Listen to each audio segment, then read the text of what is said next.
Bueno, hola, muy buenas tardes. Nos ha costado un minutito de más podernos conectar, pero aquí estamos los tres.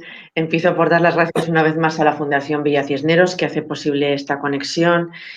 Y bueno, y contaros y dar las gracias, por supuesto, a los que estáis del otro lado de la pantalla, siguiéndonos y escuchándonos en este tercer foro, que forma parte de un ciclo que está vinculado a la exposición sobre Gregorio Ordóñez, que estuvo abierta al público en San Sebastián y en Madrid también el año pasado, coincidiendo con el 25 aniversario del atentado contra Gregorio. El foro, este tercer foro, que hemos titulado El lazo azul, primeros movimientos sociales contra ETA, bueno, estoy encantadísima de contar hoy con Fernando Savater, con Cristina Cuesta. Me habéis mandado un escuetísimo currículum. A Cristina, bueno, los dos sois ampliamente conocidos. De Cristina, contaros que es licenciada en Filosofía, que tiene un máster en Criminología, es especialista en Victimología, que es formadora, que lleva 35 años de compromiso activo con la memoria de las víctimas del terrorismo, se dice pronto, toda una vida. Actualmente es directora, además, de la Fundación Miguel Ángel Blanco. De Fernando Savater, pues bueno, ¿qué nos voy a contar, ¿no? Es, aparte de que, bueno, los tres hemos nacido en San Sebastián. Fernando es doctor en Filosofía por la Universidad Complutense de Madrid. Ha sido profesor de Filosofía durante más de 30 años en el País Vasco y en Madrid. Es autor de numerosísimos libros de ensayo, de novelas, de obras dramáticas. Ha sido traducido a incontables idiomas, ha obtenido varios galardones por sus obras, es Premio Nacional de Ensayo, es Premio Anagrama, Premio Planeta también de novela, y además está en posesión de la Orden del Mérito Constitucional. Bueno, yo para introducir el tema de hoy quiero fijarme con vosotros o quiero pensar en uno de los objetos que había en la exposición sobre Gregorio. Es una fotografía en la que se ve en el Parlamento Vasco a Gregorio sentado al lado de Begoña Redondo, que era parlamentaria por Herri Batasuna. Yo recuerdo que Gregorio les increpaba muchas veces a toda esta gente de HB y les decía: sois unos amargados, si vosotros sois unos tristes, ¿qué se puede esperar de gente como vosotras, ¿no? Y me ha sorprendido un tuit que he visto hace poco de Arnaldo Otegi, que por cierto tiene 148.000 seguidores. Otegi dice que frente a un modelo gris, agotado y triste, nosotros aportamos vitalidad, confianza y optimismo.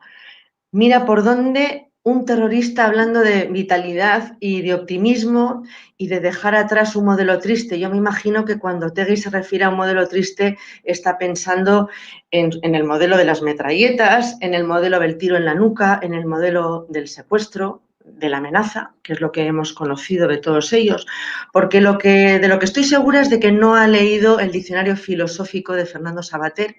Además, me llamó mucho la atención, Fernando, que la primera palabra de tu diccionario es la palabra alegría. Alegría, que la defines como esa fuerza vital vinculada a la virtud, vinculada a la inteligencia, que aviva su propia vocación activa de intervención en lo real. Esa fuerza vital yo se la he visto a Gregorio Ordóñez. Yo os la he visto a vosotros continuamente, a Cristina, a Fernando, a gente como vosotros que habéis estado en esta batalla desde hace muchos años. Gente alegre, positiva, inteligente, primero por la paz, siempre contra ETA, después en defensa de la Constitución y después contra el nacionalismo excluyente. Gregorio Ordóñez también entonó un primer basta ya desde la trinchera política, desde el Partido Popular, pero él insistía una y otra vez en que la fuerza estaba en la sociedad. ¿En qué medida creéis que Gregorio alentó el activismo contra ETA?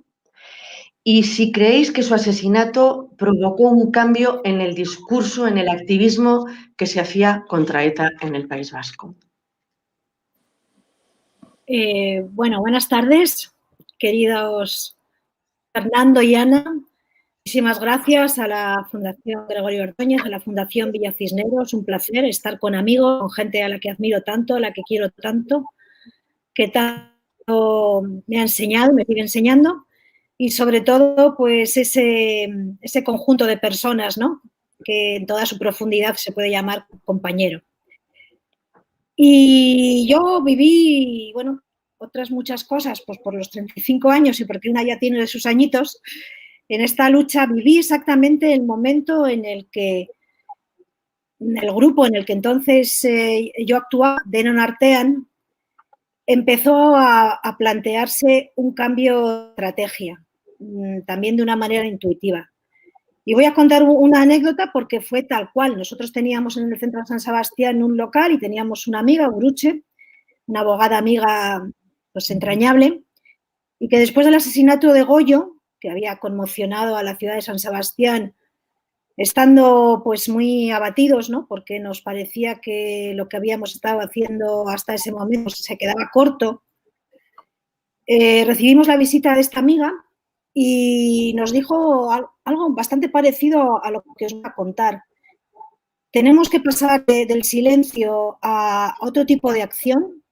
Han matado a un ser humano, han matado a un ciudadano y han matado a un representante político y, por lo tanto, han matado parte de la libertad política de nuestra sociedad. Y hay que contestar desde ese punto de vista.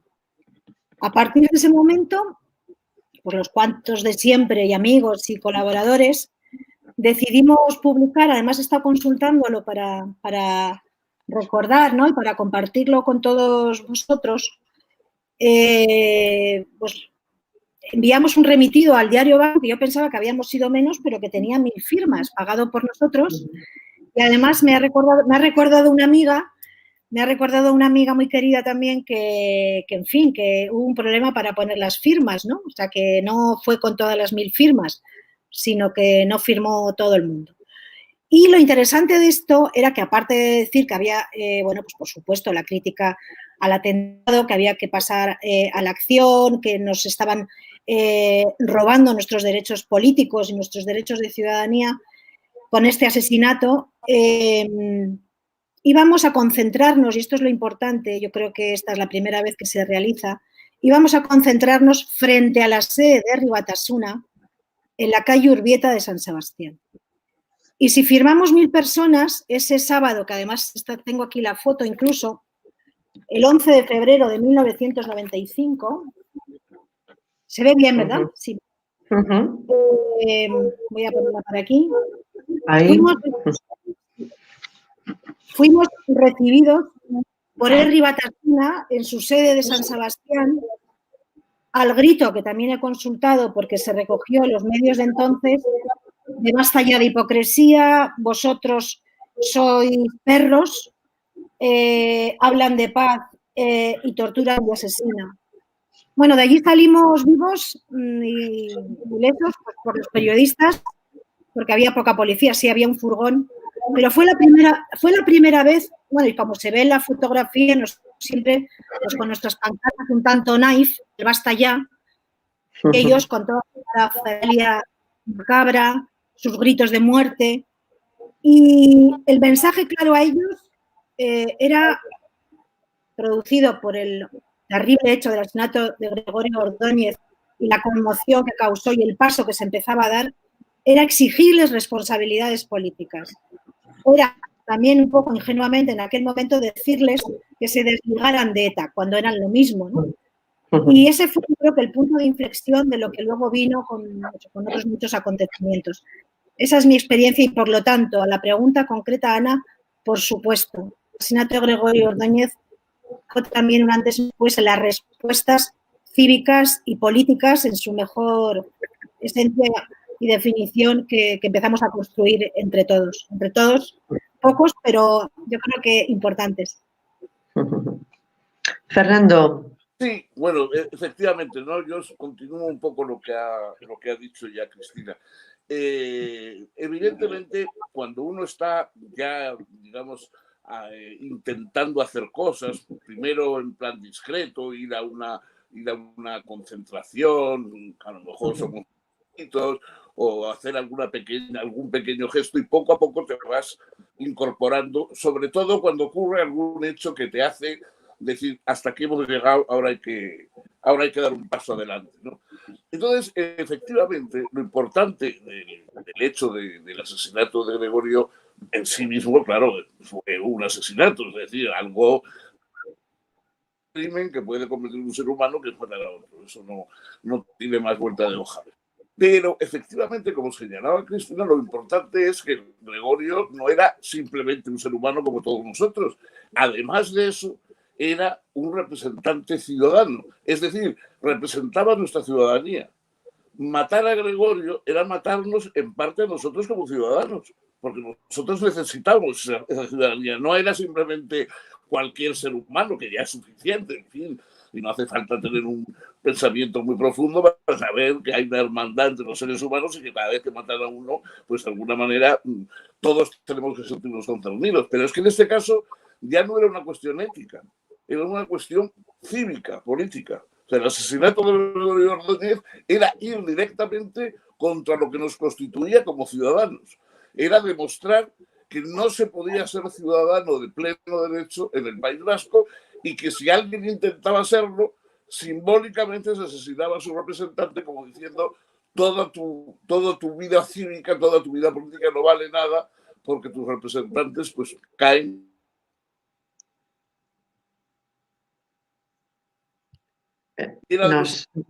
Nos hizo pensar, nos hizo darnos cuenta de que ya no solamente era una cuestión moral, no solamente era una cuestión de la repugnancia que tiene cualquier persona civilizada ante el asesinato de convecinos, es que era un ataque directo a nuestra propia entidad como ciudadanos. Efectivamente, en ese sentido, la muerte de Gregorio, aparte de su propia figura, que era una figura, digamos, atractiva incluso para sus adversarios políticos. Era una figura joven, era una figura entusiasta, era una figura activa, no era en modo alguno un político a la antigua usanza, ni era un político tenebroso, sino que era una persona, digamos, atractiva en el sentido incluso político del término. Pero aparte de eso, era además un representante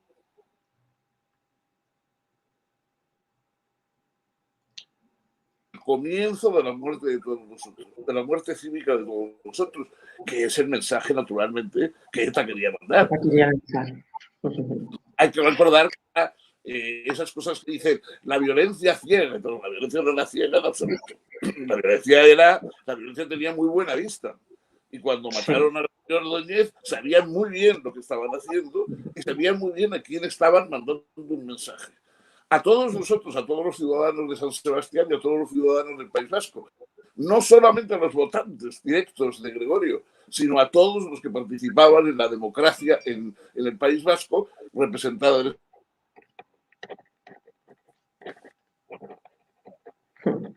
Muy bien. Bueno, Fernando, tú escribes en El valor de elegir que sin intención no hay acción, que la gente debe saber responder a dos preguntas, ¿por qué y para qué? Yo quiero preguntaros por qué y para qué elegisteis ser activistas. ¿En qué manera, además, esa decisión, ese valor que tuvisteis en vuestra elección como activistas, en qué medida, bueno, cambió vuestras vidas, ¿no? ¿Cómo reaccionó vuestro entorno, el familiar, el de amigos, el de vecinos, el de compañeros de trabajo, ¿no? Me gustaría que nos contarais vuestra experiencia. Cristina, si quieres empezar, estamos en este orden. Encantada. Pues por estas preguntas he hecho como una relación que nunca me lo había pensado, ¿no? Bueno, sí he contestado muchas veces más o menos a la pregunta, ¿no? Pero la verdad que me ha faltado papel. Bueno, yo soy víctima de 1982, por si alguno de las personas que están escuchándonos no lo sabe, en un momento en el que actuaban 5 grupos terroristas, en el que las víctimas estábamos absolutamente culpabilizadas, en el momento en el que las víctimas no existíamos.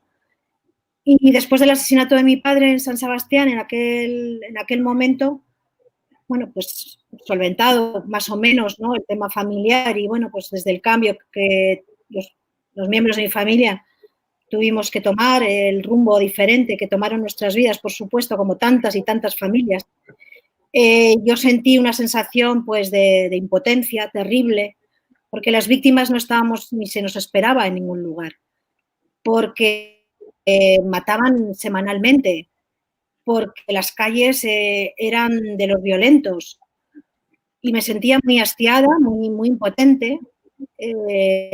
No solamente había que enfrentarse, en mi caso, a la pérdida tan injusta, tan cruel, ¿no?, tan salvaje de un padre, ¿no?, que he asesinado junto a su escolta, el Policía Nacional Antonio Gómez, mi padre se llamaba, sino que además teníamos que enfrentarnos a la culpabilidad, lo que ETA, o en este caso los comandos autónomos anticapitalistas, habían atribuido a mi padre, ¿no?, como culpable y merecedor de recibir dos. Era muy tremendo. Entonces la gente, y gente buena, me decía, olvida esto, mira, hazte la idea que tu padre le ha pillado un coche. Bueno, pero es que no era así. Era yo, pues bueno, pues yo siempre he mantenido una postura propia en la medida de lo posible y estas no me satisfacían. Entonces, bueno, pues iba a los foros, iba a los funerales, iba a los foros, a los debates, por supuesto, y las víctimas, pues no estábamos en ningún lado. Y entonces tengo la posibilidad de hablar y decir que soy víctima de terrorismo y que hago un llamamiento a todas las víctimas. Y lo importante, yo creo, ¿no?, que de una manera intuitiva, pues por supuesto por la gente que me rodeaba, por lo que había leído, por una serie de factores que son múltiples, por supuesto, lanzó un mensaje constructivo, un mensaje de parar la máquina del terror, de lanzar un mensaje social. ¿Cómo es posible que ante tanto horror no digamos a los terroristas de todo pelaje que no nos representan? Sobre todo hice un llamamiento, ¿no?, que en el tema que nos ocupa, la aportación, porque bueno, yo me considero una activista, sí, últimamente pues me han dicho que soy la primera víctima activista, pues bueno, pues sí, me siento reconocida en la acción.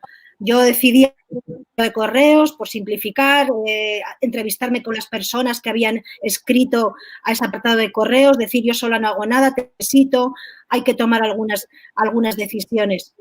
Y en el ámbito del para qué, bueno, pues ingenuamente para parar la máquina del terror, para neutralizar en la medida de lo posible pues la narrativa de la violencia y de lo peor, ¿no?, de la crueldad y de la legitimación. Para saltar por encima de tanto odio, de tanta crueldad, de tanta barbaridad.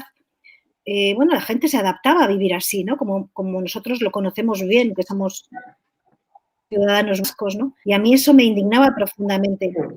Y para defender a las víctimas, sobre todo, para lograr una cierta centralidad, para alzar la voz, para decir, estamos aquí, me ha pasado a mí, le está pasando a tontos, es profundamente injusto. Y esto no puede seguir así. Y si me permites, Ana, creo que es importante también pensar un poquito en el cómo, ¿no? El por qué, por supuesto, el para qué y en el cómo. Yo creo que es algo que además que tiene un mensaje pedagógico importante, porque esto hay que tener conciencia, hay que seguir defendiendo causas nobles, pero es muy importante el cómo lo hago, ¿no? Desde el respeto, desde la defensa de los derechos y sobre todo desde un bagaje ético y la defensa de unos principios. Y ese es el resumen, ¿no?, de lo que me en ese momento y que yo creo que, pues modestamente, pues empezó a meter una puya, ¿no?, en la conciencia o en la opinión pública en el ámbito vasco, que es donde más falta hacía. Fernando, ¿qué puedes añadir? Bueno, sí, efectivamente. Claro, hay cosas que uno, de alguna manera, siente que está llamado a hacer. Es decir, yo era profesor, he sido profesor de ética, de valores políticos. De alguna forma me he dedicado a hablar de esas cuestiones, qué es una sociedad buena, qué es una vida buena, cuál es el comportamiento adecuado de los hombres unos para con otros, etcétera. Y bueno, todo esto es muy bien, yo me amparaba en la teoría de figuras ilustres, mucho más ilustres, claro, que yo, de Kant, de Aristóteles, de Spinoza. Pero claro, hay un momento en que dice, bueno, pero es que todas esas personas vivían en un mundo concreto y tú ahora también vives en un mundo concreto. Tú estás viviendo en una situación, no estás charlando con Kant en un gabinete para pasar la tarde, sino que estás viviendo en un mundo en el que hay situaciones que exigen un compromiso ético, que hay un riesgo que correr si uno quiere portarse con verdadera decencia, etcétera, etcétera. Bueno, el lema de la Fundación Villa Cisneros es hechos, no palabras, ¿no? Hay una expresión muy bonita en el Cantar del Mío Cid que dice: lengua sin manos no es de fiar. sea, la lengua que habla pero no hace, no es de fiar. Y es verdad. Entonces, Pero claro, bueno. yo pensé, digo, bueno, yo hasta aquí soy una lengua sin manos. O sea, estoy aquí hablando, recordando figuras importantes, pero no estoy haciendo nada. Y entonces intenté más o menos incorporarme. De hecho, por ejemplo, pues a Cristina, que fue efectivamente la que dio el paso adelante y la que empezó a formar unas concentraciones, etcétera. Bueno, pues yo me apunté ahí, claro, me apunté a eso, que es lo que había, y poco a poco todos nos fuimos intentando ampliar el marco de nuestras intervenciones, buscar apoyos en otros lugares, en fin, hacer que todo el mundo se sintiera concernido. Porque claro, el problema de todo esto es, uy, qué horror, han matado a una persona, qué espanto, qué tal, qué día. Pero bueno, conmigo no va. O sea, yo lo condeno. Si hay que decir que está muy mal, yo digo que está muy mal, pero no voy a hacer nada. Entonces, el asunto era cómo lograba uno que la gente dijera, bueno, pues si le parece ser tan mal, venga aquí conmigo. Vamos a ponernos aquí los dos para decir que está muy mal, ¿no? Ese es el paso importante. Y eso, efectivamente, pues hombre, un grupo, no es verdad esas cosas que cuentan. Fue la sociedad vasca estaba tan tranquila y tan contenta y la mitad eran cómplices de lo que estaba pasando. O sea, nada de que era la sociedad vasca. Eran algunas personas, ciudadanos concretos, que estaban arriesgándose y estaban haciendo las cosas, evidentemente.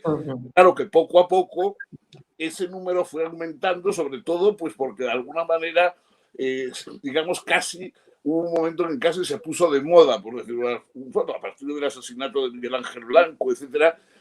Hubo un momento en que ya la gente empezó a sentir vergüenza de no haber ido nunca a una manifestación, no haber ido nunca a una concentración. Se convirtió en algo que había que hacer. Bueno, pues quizás no sea el motivo más noble y más alto para hacerlo, pero bien está. O sea, bien está que la gente haya un momento en que ya no pueda quedarse decentemente en casa, tenga que salir, ¿no? Y eso es lo que intentamos hacer, o sea, unos más de manera más articulada, escribiendo, hablando, otros simplemente con su presencia, que ya era suficiente, con su silencio, con su repulsa, pero bueno, así empezó la resistencia. Sí, porque empezó... Sí, Cris. Sí, perdona, hay un dato que además cuentas tú, Fernando, en un documental de Iñaki Arteta, que tengo que encontrar la fuente, me gustaría, porque creo que es importante que la gente conozca pues, qué dimensión de participación ciudadana ha habido en la sociedad vasca, ¿no?, a la hora de manifestarse.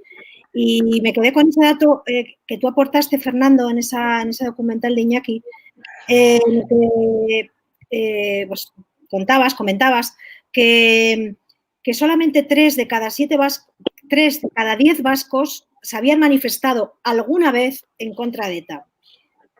Esto no sé si tenéis más información, pero sí que me parece importante, ¿no?, para conocer la dimensión del compromiso de las personas que, aunque sea en un momento de su vida, pasaron a la acción ante algún hecho terrorista. Y además yo creo que enlaza... Sí. Yo creo recordar que en algún euskobarómetro se ha mencionado o se ha valorado el tema, o en algún estudio del Centro Memorial de Víctimas, pero yo también he visto ese dato, más allá de que lo mencionara Fernando, existe desde luego, ¿eh? Lo tuve que leer en algún sitio, no, eso no me lo puedo. Sí, o en el estudio este de Foronda, el famoso estudio Valentín Foronda de la Universidad de Deusto, ahí también se ha estudiado precisamente la movilización social, quién, cuántos, pero hay datos, efectivamente. No sé, ya te digo, si Euskobarómetros, si Foronda o hay un estudio del Centro de... Más allá es importante ver la dimensión, claro, cuantitativa, ¿no?, para ver el compromiso y cómo, bueno, aunque evolucionamos a mejor, bueno, fueron años de soledad. Claro, fíjate, estamos en... nosotros somos una comunidad pequeña, o sea, el País Vasco era una comunidad pequeña, que y lo sigue siendo.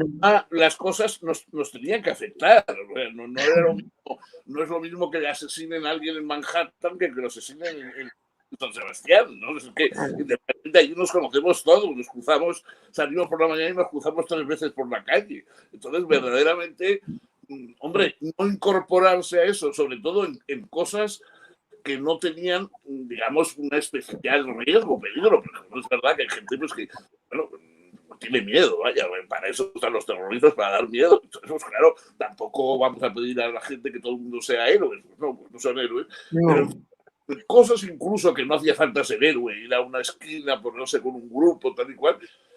Aún eso, realmente, yo me acuerdo porque cuando hacíamos, por ejemplo, un manifiesto, y me acuerdo alguno que hicimos cuando se fue José María Calleja, cuando se fue de televisión y se fue a Madrid. Entonces, hicimos un manifiesto, firmamos y fuimos por ahí por la universidad y tal, recogiendo firmas de apoyo a José Mari, diciendo que tal. Bueno, la cantidad de gente que en un momento primero firmó, porque claro, como estabas ahí delante, oye, que esto hay que firmarlo, lo firmaba. Pero luego a las 2 horas te llamaba por teléfono, oye, que voy a pensar mejor, quítame, porque sabes, es que yo ahora, es que mi mujer va a ir a no sé dónde. O sea que claro, realmente, hombre, una cosa es no ser un héroe, que eso me parece completamente normal y lógico y no hay por qué serlo, y otra cosa ya es ser una sanguijuela. O sea, sí, con todas sus letras. Sí. De hecho, bueno, quería recordar también esas primeras concentraciones, la pancarta decía, dilo con tu silencio. Ahí he descubierto a Adam Jagajewski, un profesor ucraniano que escribe como en Polonia en 1983, y leo textualmente, era necesario, dice, escribir un libro mediante hechos y actitudes éticos, un libro colectivo que acabara con el silencio mortal de la Europa del Este. Ese silencio terrible en el que hemos crecido, con el que hemos vivido. ¿Creéis que hemos escrito ese libro colectivo contra el silencio en el País Vasco? No, absolutamente no. Creo que todavía hay mucho por contar y sobre todo creo que hemos podido acercarnos, o por lo menos a tener conciencia, a denunciar las responsabilidades penales, por ejemplo, de los criminales. Pero creo que respecto a las responsabilidades políticas y a las responsabilidades sociales, también desde un punto de vista personal, esas todavía no se abordan, siguen siendo un tabú por muchos factores. A mí me impresionó mucho leer el libro Los amnésicos, historia de una familia europea, ¿no? Y cómo esta periodista, investigadora, hija de un alemán y una francesa, pues descubre que su abuelo pues, se había enriquecido por la compra barata de un judío que terminó en un campo de concentración. Y es un relato estupendo en el que va desarrollando las distintas actitudes de la sociedad, ¿no? En un fenómeno que, bueno, que es diferente, por supuesto, pero del que se puede aprender. Y hay un epílogo final de un hombre que al que no conozco, José Álvarez, que lo titula además, ¿no? Con el peso de un pasado sucio. Yo creo que ese peso de un pasado sucio todavía no se ha despejado ni se ha limpiado. Yo creo que queda mucho por reflexionar, por evaluar, por sacar a la luz, ¿no? Y que mi percepción, yo vivo en Madrid desde hace muchos años, pero mi percepción cuando voy al País Vasco es que la gente corriente, pues no quiere enfrentarse a ese pasado que le motivó a dejarse llevar por la corriente, ¿no? Por supuesto no es lo mismo un colaborador activo que un pasota que miró para otro lado. Hay muchísimas actitudes, pero todavía esta evolución pedagógica, ¿no? Creo que está por llegar y está por escribir y está por investigar. Y bueno, y si hablamos ya de las responsabilidades políticas, pues todavía tendremos mucho trabajo. Hombre, si hay trabajo que en este momento, cuando en las elecciones, en las últimas elecciones que estamos viendo en el País Vasco, cuando los vascos van a votar, resulta que los que llevan los votos eran o bien los que eran cómplices directos de los asesinos o bien estaban callados ante los crímenes. Y los que ponían las víctimas y ponían los muertos, etcétera, etcétera, esos desaparecen de la representación política del País Vasco. O sea, ETA mató a representantes políticos como Gregorio Ordóñez para quitarnos la representación política a los que nos sentimos vascos y españoles y no solamente nacionalistas como quieren ellos. Y eso es lo que ha ocurrido. O sea, ese objetivo se ha cumplido. Hoy, en este momento, las personas del partido al que perteneció Gregorio Ordóñez o de otros que en aquel momento apoyaban esa postura, incluso de algunos partidos que han tenido que ir modificando su rumbo para parecer menos agresivos frente al terrorismo, todo el mundo ha tenido que ir cambiando porque resulta que los votantes recompensan a los malos y castigan a los buenos. Eso es lo que está pasando en el País Vasco desde el final de la violencia. Es decir, ya ha acabado la violencia, muy bien, ha acabado la violencia y ahora empieza el castigo de los buenos y el premio a los malos, que es lo que vivimos en este momento. Así de terrible. Bueno, yo quería hablar de Solidaridad y Soledad, que es el libro, precisamente el ensayo que he leído sobre Adam Yagayevsky, pero quiero recordar también a otra mujer muy importante, a Pilar Ruiz, y una carta que escribió a Pachi López, que se hizo pública un 12 de mayo de 2005, ha llovido bastante desde entonces. En ella Pilar se lamentaba, qué solos estamos los que no hemos cerrado los ojos, decía. Yo quiero preguntaros en torno a la soledad dos cosas. Por un lado, si os habéis sentido solos cuando habéis abierto los ojos a la realidad que nos ha rodeado. Y por otro lado, si habéis buscado también la soledad, esa soledad que os distingue, que os separa de, del sistema, ¿no? Por decirlo de alguna manera. Bueno, particularmente, para mí la soledad siempre ha sido una buena cosa. Respecto al tema político-social, concretamente, siempre me sentido una outsider, ¿no? O una homeless, quizás. Yo siento que he sido expulsada de mi tierra, pues porque no he podido desarrollar la vida que me hubiera gustado en San Sebastián, porque en mi caso particular en el 2000 me ponen escolta, además al mismo tiempo que Consuelo Ordóñez y Fernando Savater, también coincidimos en eso, en octubre, y bueno, pues escapo porque mi madre, principalmente porque mi madre no puede soportar ver a su hija escoltada después de 18 años, ¿no? De ver cómo su marido y el escolta de su marido eran asesinados. Y construyo mi vida afuera. Y esta situación subjetiva, intento construir una vida lo más fielmente posible a los principios en los que he creído, no es fácil, pero tiene muchas satisfacciones también. Haberos encontrado a vosotros, poder contarle a mi hijo una historia de la que me siento orgullosa, defender la memoria de mi padre contra viento y marea, sabiendo que eso siempre será justo, precisamente lo que mi padre significaba y lo que significaba Goyo y lo que significaron todos, ¿no? La normalidad democrática, el derecho a la vida, a ser y pensar y sentirse vasco, español o donostiarra o de Gros como queríamos y quisieron, y contra todo aquello que niega esto, ¿no?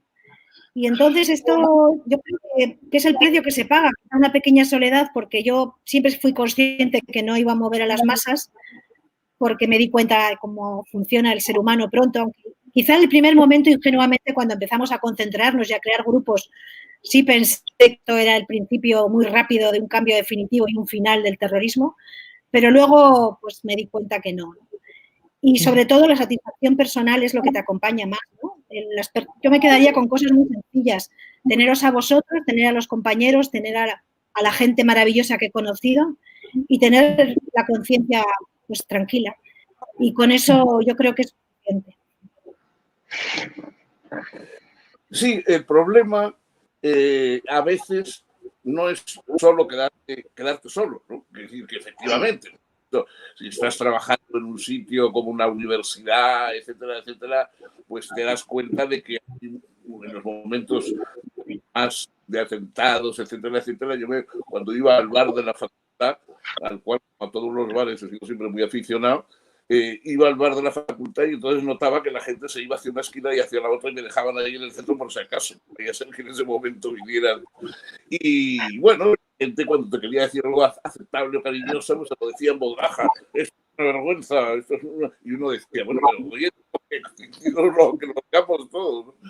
Pero bueno, ese tipo de soledad y ese tipo de aislamiento, un poco, es verdad que bueno, tiene consecuencias en la vida, ¿no? Pero sobre todo el problema es no la soledad, sino la compañía, cuando uno teme por las personas a las que quiere.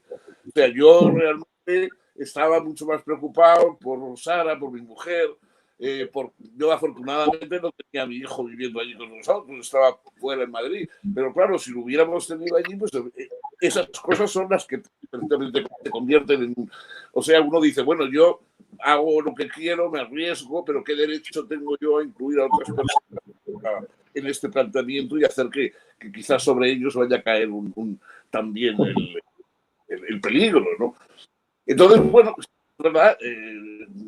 Yo también, lo que dice Cristina, a mí pues haber encontrado a gente que demuestra que hay gente que tiene el coraje del bien, a pesar de que no lo parezca, pues es muy importante. Una amiga muy querida a la que le he comentado que iba a estar con vosotros aquí en esto y tal, y le he dicho, mira, no, yo no, a esa persona no les puedo decir que no, son mi familia.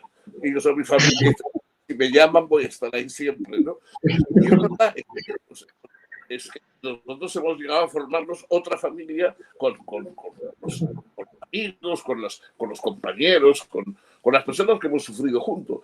Por eso, cuando ahora uno ve personas que se presentan como progresistas, como tal, pero a las cuales jamás hemos visto en una concentración, jamás hemos visto en una manifestación. Al contrario, más bien estaban sentados en una taberna tomándose una copa y haciendo comentarios graciosos sobre los que íbamos en la manifestación. Entonces, hay algunos que no.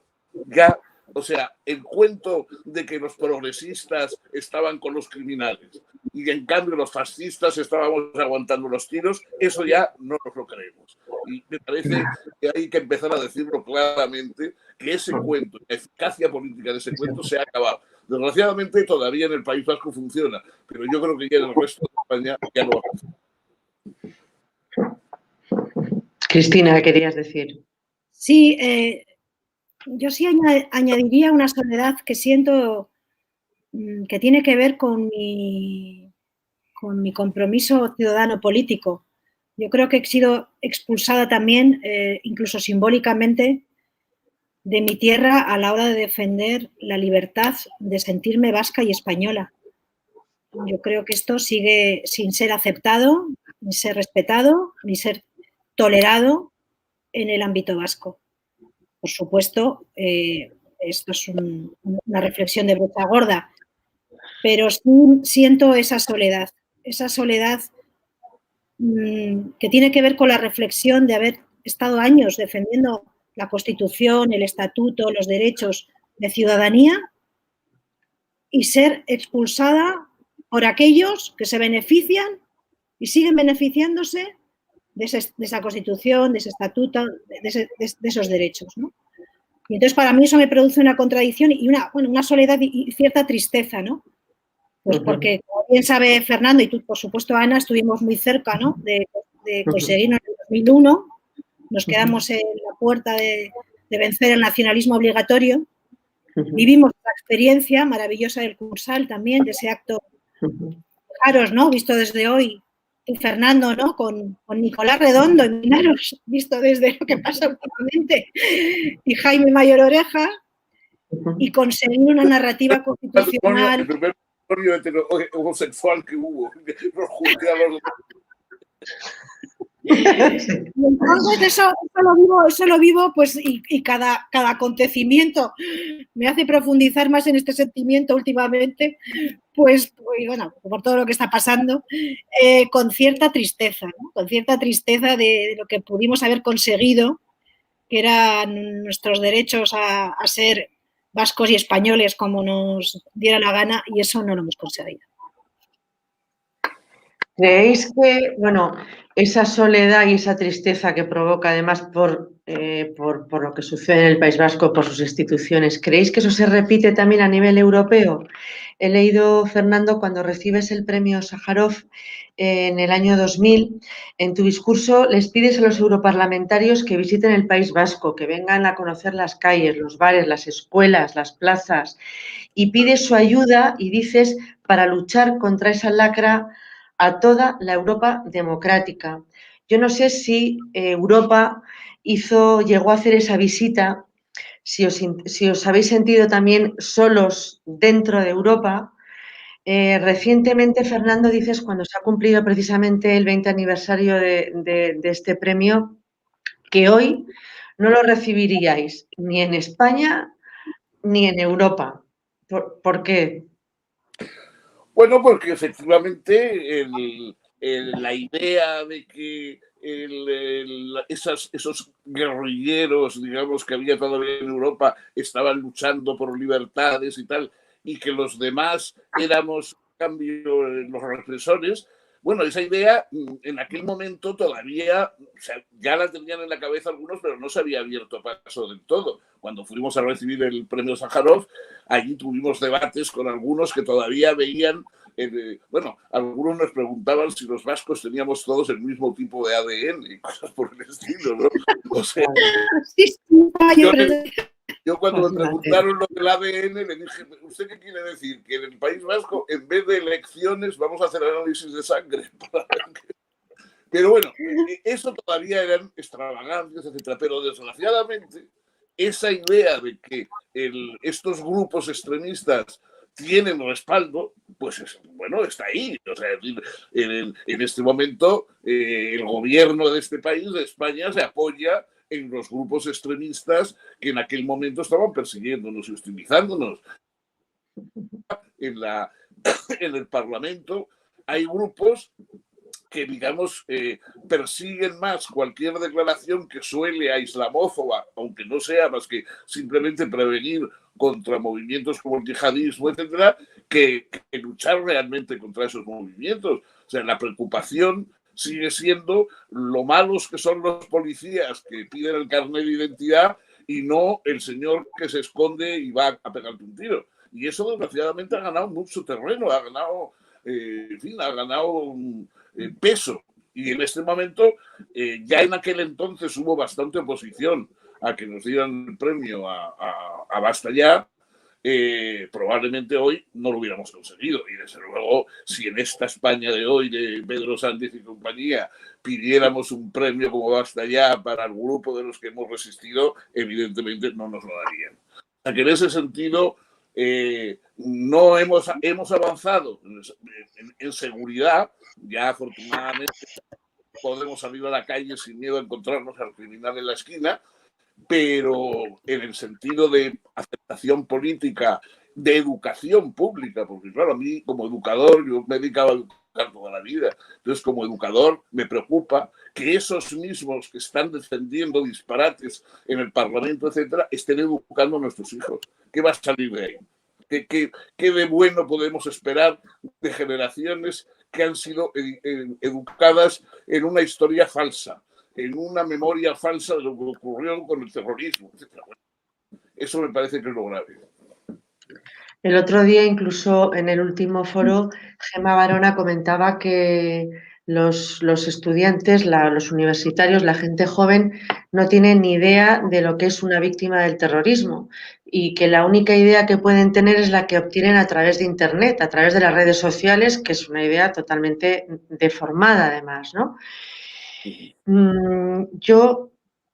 Está preguntando precisamente ahora Guillermo de la Jara, que nos manda un abrazo desde Chile, que vivió en Madrid y dice que una de las cuestiones que más le impresionaron en esa época, cuando vivió entre 1998 y el año 2002, fue la fórmula del algo habrá hecho. Nos pregunta qué podéis decir al respecto. Yo le puedo compartir mi experiencia y para hacer entenderlo, porque cuando yo lo cuento en las charlas que doy a chicos, la culpabilización de la víctima y cómo las víctimas hemos tenido que luchar por nuestra inocencia por los inocentes, pues es algo que es muy complicado. Cristina, ¿sí? ¿puedes repetir? Porque te hemos perdido la primera parte. ¿Sí? Ah, sí, sí.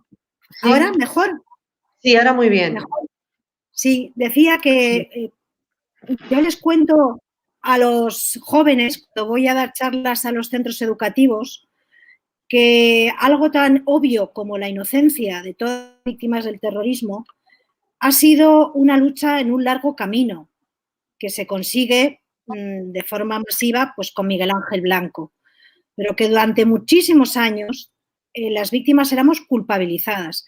Primero porque todos los terroristas, después de cada atentado, sacaban un comunicado en el que sembraban de mentiras, de injurias, de porquería, ¿no? En lo que significaba la víctima y la hacían merecedora, como he dicho antes, de ese final tan tremendo. Y segundo, porque el entorno es tremendo, ¿no? Ver cómo se trataba desde el punto de vista de los medios de comunicación los casos de terrorismo, ¿no? Pues siempre en qué estaba implicada la víctima, si se trapicheaba droga, si había recibido tal, si cual. Bueno, pues de mi padre concretamente dijeron que era un colaborador de las fuerzas represivas.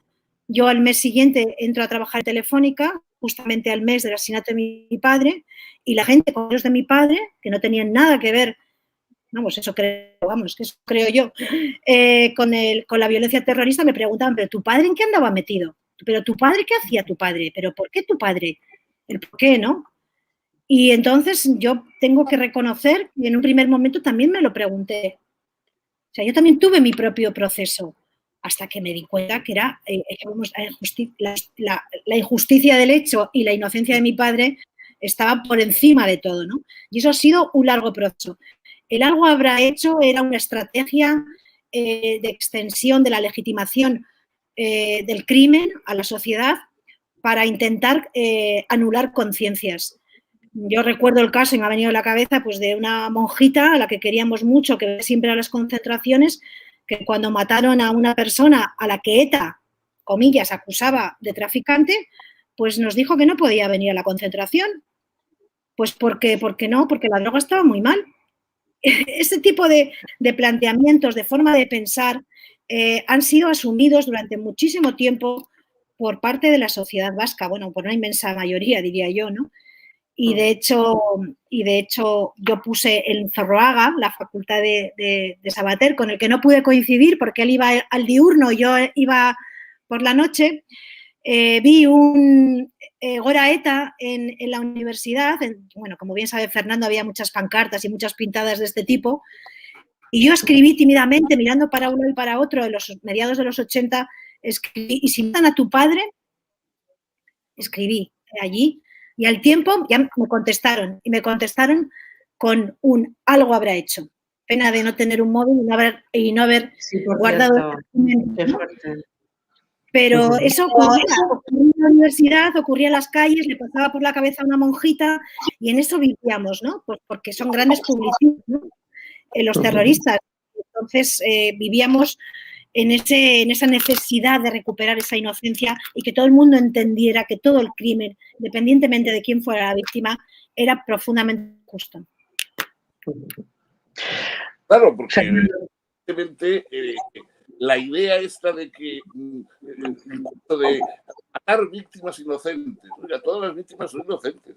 O sea, el asesino ni es un juez, ni es un jurado, ni está encargado por ninguna ley o sea, que aunque si mata a alguien bebe por las noches o que vende droga, bueno, pues eso será un asunto de la policía, pero matarlo es siempre matar a un inocente, ¿no? Y efectivamente en el País Vasco se había creado la idea de que cualquiera que estuviera cerca de la policía, de las fuerzas del orden, de los partidos constitucionales, era más culpable que el que los mataba. Ser confidente de la policía era mucho peor que ser confidente de ETA. Los confidentes de ETA nos denunciaban a todos y contaban por dónde íbamos y entrabas en un restaurante y llamaban por teléfono y nos estaban acabando el postre en tal sitio y tal. Eso era, de alguna manera, formaba parte del pueblo. En cambio, si tú denunciabas ante la policía algo que conocieras que tenía que ver con el terrorismo, cosa que era un deber cívico, evidentemente, eso estaba malísimamente visto y eso era... Entonces, esto efectivamente, esto es lo que ha habido, y esto lo había incluso entre personas no extraordinariamente aficionadas al terrorismo y a ETA, pero se aceptaba como una forma de pensar normal. Eso es lo que, es decir, el sentido común que había en aquella época. Yo quería preguntaros, por hacer un poco de balance, ¿qué logros creéis que habéis conseguido? ¿Qué creéis o en qué medida creéis que habéis contribuido a cambiar muchas cosas que hacían falta en la sociedad vasca? Y por otro lado también, en qué hemos fracasado, ¿no? Durante todos estos años. Cristina tiene un recorrido amplio desde 35 años. Fernando Savater, parecidos, yo creo. Hagamos un pequeño balance. ¿En qué creéis que hemos qué creéis que hemos conseguido y en qué creéis que hemos fracasado? Estoy pensando, por ejemplo, hoy especialmente en este joven periodista de 26 años, en Roman Protasevich, que ha sido secuestrado dentro del avión en el que viajaba. Este joven periodista empezó a ser activista con 16 años y, curiosamente, también lo hacía con protestas silenciosas en Bielorrusia. He visto, por ejemplo, también cómo en Polonia, me ha llamado mucho la atención, inmediatamente a escasos minutos de producirse este secuestro o la detención de este joven periodista, había ciudadanos en Polonia, que es donde residía o donde había residido Román, pues salían a la calle a hacer su protesta, pero además hilvanaban una serie de aviones de papel en un cordel rojo. Bueno, vosotros habéis pasado por muchas etapas, también ha habido una evolución política que os ha acompañado, una evolución social. E insisto, vuelvo a la pregunta inicial, perdonad. ¿Qué logros habéis conseguido y en qué creéis que habéis fracasado? Y por último, que será para lo que rematemos, es ¿qué basta ya, qué nuevo basta ya o qué basta ya habría que entonar hoy en día? Yo creo que he contribuido a la centralidad de las víctimas, a visionar y a las víctimas, a visibilizar a las víctimas, a que las víctimas recuperemos nuestra voz y nos hayan tenido más en cuenta, diría yo. Nunca podremos saber, ¿no?, sin nuestros actos y con sus aciertos y sus errores, seguramente, qué hubiera sido, pero sí quiero defender una evolución positiva en la conciencia de la sociedad vasca y española a favor de las víctimas. Creo que en muchísimas ocasiones las víctimas del terrorismo y a través de sus asociaciones y fundaciones hemos estado por delante incluso de los partidos políticos. Yo recuerdo a la VT defendiendo a mediados de los 90 el cumplimiento íntegro de las condenas. Recuerdo las grandísimas manifestaciones también en contra de la negociación con Zapatero. Yo creo que en conjunto, que es lo importante, no lo que haya hecho yo particularmente, que he tenido la suerte y el privilegio de estar cerca de muchas de las cosas que hemos ido construyendo entre todos, hemos conseguido amplificar la voz de las víctimas, parar en cierta medida pues las tropelías de los violentos y de los legitimadores de los violentos. Y en ese sentido creo que hoy las víctimas no se sienten solas, creo que las víctimas no se sienten solas desde el punto de vista personal, no tanto de la coyuntura política, que ese sería otro tema, ¿no? Creo que las víctimas hemos logrado esa centralidad y que nos hemos introducido en el discurso público, con momentos más complicados como el actual y momentos mejores.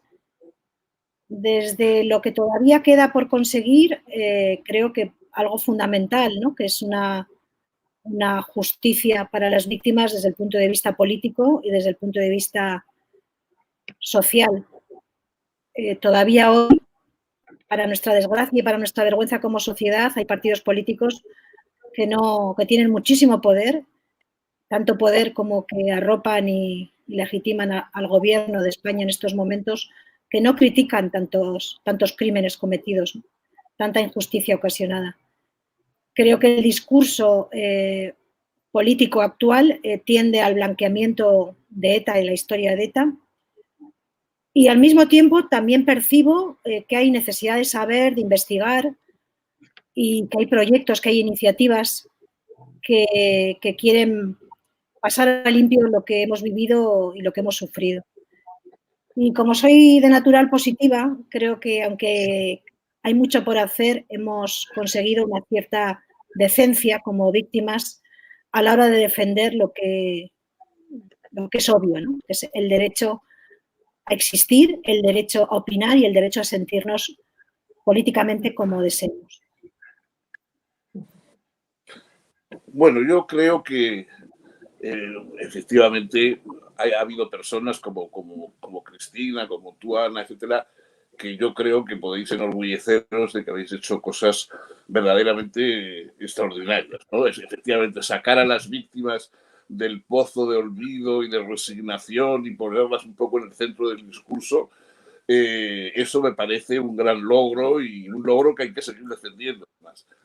Desgraciadamente eso, en cambio, en el plano político no ha ocurrido.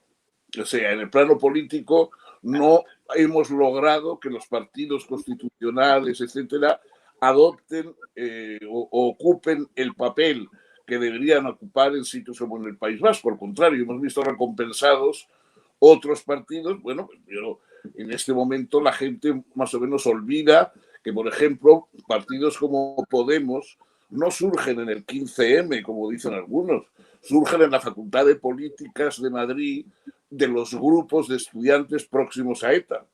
Una de las primeras reuniones de las que sale Podemos y donde están las figuras así que más conocemos es un homenaje a de Juana Chaos.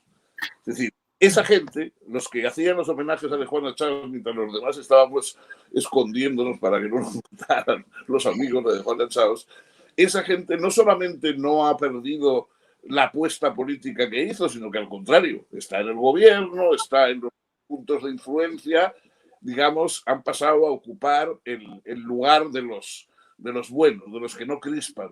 Entonces, en cambio, las opciones que apoyamos los otros, es decir, las opciones constitucionales, las opciones democráticas, las opciones que incorporan el País Vasco al resto del país, o sea, que dejan de hablar de los vascos y los otros y tal, y de esa territorialización de la política, y hablamos de ideas compartidas. Y bueno, eso ha fracasado. Yo lo siento, yo como educador me considero fracasado. O sea, me he dedicado muchos años en el País Vasco y también fuera a intentar extender estas ideas y evidentemente pues no lo he conseguido, ¿no? Entonces, si hay que decir algo pues positivo, bueno, en el terreno personal, pues a lo mejor he salvado mi alma de algunos años de purgatorio, ¿no? ¿Quién me vendrá?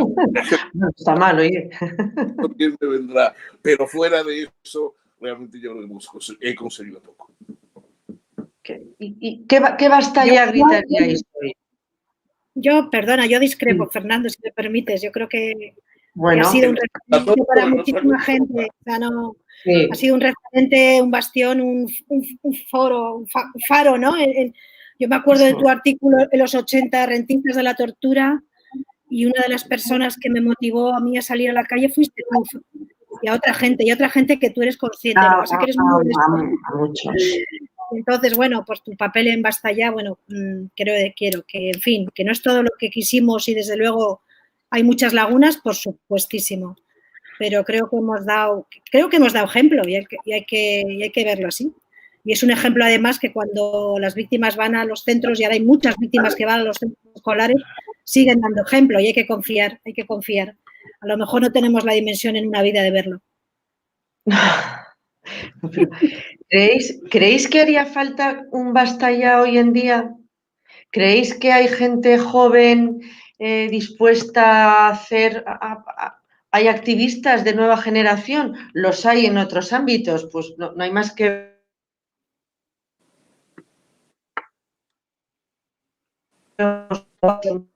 activismo, de los que habla Antonio Fernández Rubí, habla de artivismo, que es una mezcla de arte y activismo. Yo a veces me pregunto, bueno, sé que hay nuevas preocupaciones, que hay nuevos problemas, aunque a veces se repiten los mismos, ¿no? ¿El activismo sigue siendo una herramienta importante en la lucha, en la batalla, en la defensa de nuestras convicciones? Y Hombre, y hay relevo generacional. yo creo que ahora empieza a verlo. O sea, evidentemente el activismo sigue siendo útil mientras haya activismo de los malos. O sea, mientras estemos viendo hasta qué punto hay activismo permanente desde el punto de vista de los que lo que pretenden es deshacer un poco los parámetros de nuestra sociedad, de nuestra unidad, de nuestras convicciones, etcétera, pues ahí es importante otros activistas que defiendan esas cosas. En concreto, en el País Vasco, lo que se necesita fundamentalmente es un activismo que motive a los partidos constitucionales para unirse. Es decir, los partidos constitucionales, si siguen separados, si siguen dando más importancia a sus discrepancias circunstanciales políticas que a sus coincidencias fundamentales en la defensa de la unidad del país, en la defensa del Estado de Derecho, de la Constitución, etcétera, mientras den más importancia a sus discrepancias que a sus coincidencias, en el País Vasco no van a tener nada que hacer. Hace falta unos activistas jóvenes que exijan a los partidos democráticos que vayan unidos en las elecciones en el País Vasco. Y, por supuesto, hace falta recuperar la educación. Hace falta que la educación deje de estar en manos de los que están pervirtiendo a los jóvenes y vuelva a estar en manos de los que defienden su espíritu crítico y su sentido patriótico. Es que fijaros, además, el nacionalismo, el voto nacionalista, si sumamos además a Bildu, a Podemos y tal, sigue siendo súper mayoritario en el País Vasco, efectivamente, ¿no? Y eso quiere decir muchas cosas. Me están hablando a propósito sobre ello en el chat también, ¿no? Cristina, ¿qué puedes añadir? Y tenemos que terminar ya, me temo. Bueno, hoy concretamente me ha llegado a mí una iniciativa por redes sociales para salir a la calle por los indultos a los secesionistas. Y he dicho, pues habrá que salir a la calle otra vez. Y bueno, también no se me van las ganas de protestar y de salir por determinados temas. Creo que sigue siendo necesario, por supuesto. Creo que en el tema de la memoria de víctimas no tienes ningún sentido ya salir a las calles porque no hay ese apoyo social, ese liderazgo de los partidos políticos constitucionalistas, porque la calle, bueno, los homenajes a los terroristas se sigue siendo ocupada por los mensajes de odio, mucho menos que en épocas anteriores, por supuesto, y es rara la concentración o el acto en favor de las víctimas que se realiza por parte de la sociedad, quiero decir.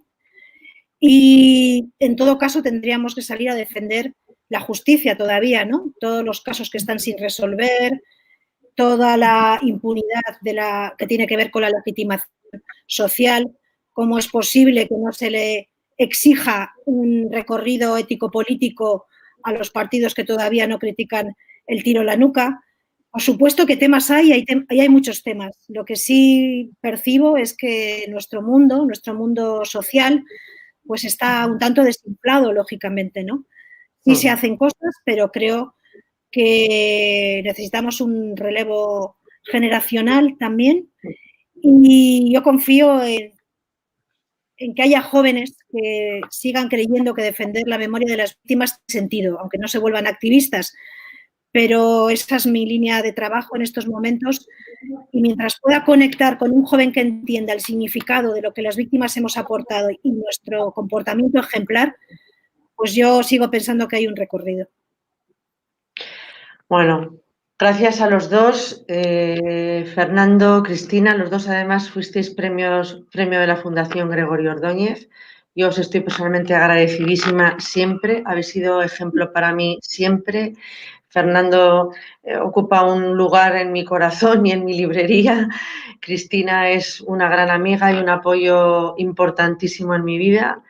Y bueno, y quiero agradeceros públicamente vuestra actitud, vuestro activismo, vuestra ética, vuestro ejemplo, que ha sido siendo fiel a vuestros ideales durante muchísimos años, y yo creo que sí, que habéis transformado y habéis ayudado a transformar muchísimas cosas, muchísimas más de las que creemos, y algún día se verá. Muchas gracias por acompañarnos. Muchas gracias. Muchas gracias. Hasta pronto. Hasta siempre.